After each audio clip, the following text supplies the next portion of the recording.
प्यारे बच्चों, सुप्रभात। आशा है कि आप सभी कुशल होंगे। कल मैंने लेसन 5 का जो अभ्यास वो करवाया था। आज देखिए उसका व्याकरण है संख्या प्रयोग। संख्या प्रयोग पहले भी आपने पढ़ा है कि जैसे पुल्लिंग में एकः बालकः, स्त्रीलिंग में एका और नपुंसकलिंग में एकम। वैसे ही दो पुल्लिंग में, स्त्रीलिंग में द्वे और नपुंसकलिंग में द्वे। पुल्लिंग में त्रयः, स्त्रीलिंग में तीसरा और त्रीणि नपुंसकलिंग में। इस तरह चत्वारः पुल्लिंग में चत्वारः गजा, चतस्रः अध्यापिका, चत्वारि पुस्तकानि। तो पुल्लिंग, स्त्रीलिंग और नपुंसकलिंग बच्चे अच्छी तरह याद कर लेंगे। पंचषष्का, पंचटका और पंचवस्त्राणि, मतलब 5 तक, 5 के बाद अलग है और 1 से 4 तक जो गिनती है बेटे सारे बच्चे स्त्रीलिंग, पुल्लिंग, नपुंसकलिंग में ज़रूर कर लेंगे। अब देखिए यहाँ संख्या, ये संख्या आपको याद करना है। पुल्लिंग के जितने भी है 4 तक करना है। पुल्लिंग में, स्त्रीलिंग में 4 तक करना, नपुंसक 4 तक है। जैसे स्त्रीलिंग में 4 को चतस्र, पुल्लिंग में चत्वार, नपुंसक चत्वारि। ये बेटे इसको अच्छी तरह से याद कर लेना।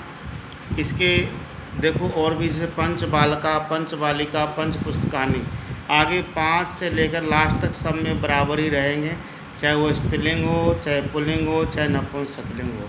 केवल आप 4 तक ही स्त्रीलिंग, पुल्लिंग, नपुंसकलिंग का अलग अलग रूप जो ये दिया हुआ है उसको अच्छी तरह से याद कर लेंगे। और 1 से 100 तक गिनती आपको याद ही है सभी को। उसके बाद अष्ट, 9, 10 और एकादश बिल्कुल सेम ऐसा ही है तीनों लिंगों में। अब देखिए यहाँ जो ध्यान देने की बात है कि एक शब्द नित्य एक वचन होता है, द्वि शब्द नित्य द्विवचन होता है और अन्य शब्द बहुवचनांत होता है। अब देखिए इसका अभ्यास है। गृहे डैश बालिका अस्ति, तो यहाँ बालिका स्त्रीलिंग है तो क्या आएगा? एका। कक्षायाम डैश छात्रों, द्विवचन है तो द्वौ। मम हस्ते डैश पुष्पानि, अब पुष्पानि नपुंसकलिंग है तो यहाँ त्रीणि। उद्याने डैश बालिका, स्त्रीलिंग है तो चतस्रः। अब वृक्षे डैश चटका, चटका स्त्रीलिंग शब्द है तो एका। आकाशे डैश खगः, अब खगः पुल्लिंग है तो क्या आएगा? एकः। मनुष्यस्य डैश नेत्रे भक्त, नेत्रे द्विवचन है तो द्वे। पुस्तकालय डैश छात्राः, तो क्या बनेगा? बहुवचन है चत्वारः। मार्गे डैश अश्वौ, तो इसमें अश्व द्विवचन दौ। गजस्य डैश पादा, अब गज शब्द पुल्लिंग है तो चत्वारः यहाँ आएगा। इसके बाद देखो उचित संख्या पदरिक्त स्थाने पुर्यन्तु।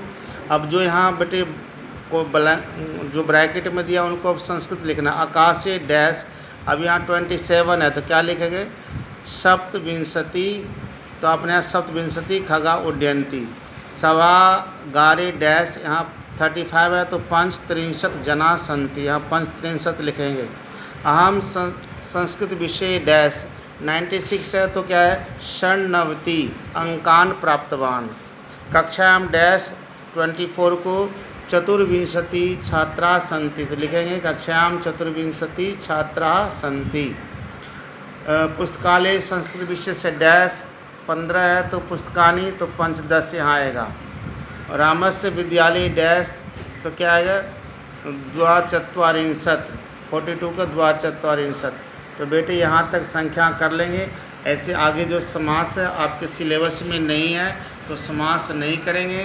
तो आज का जो हमने जो कराया संख्यावाची, तो 1 से 100 तक अच्छी तरह से गिनती कर लेंगे। और इस किताब का जो ब्लैंक्स है वो अच्छी तरह से भर लीजिए।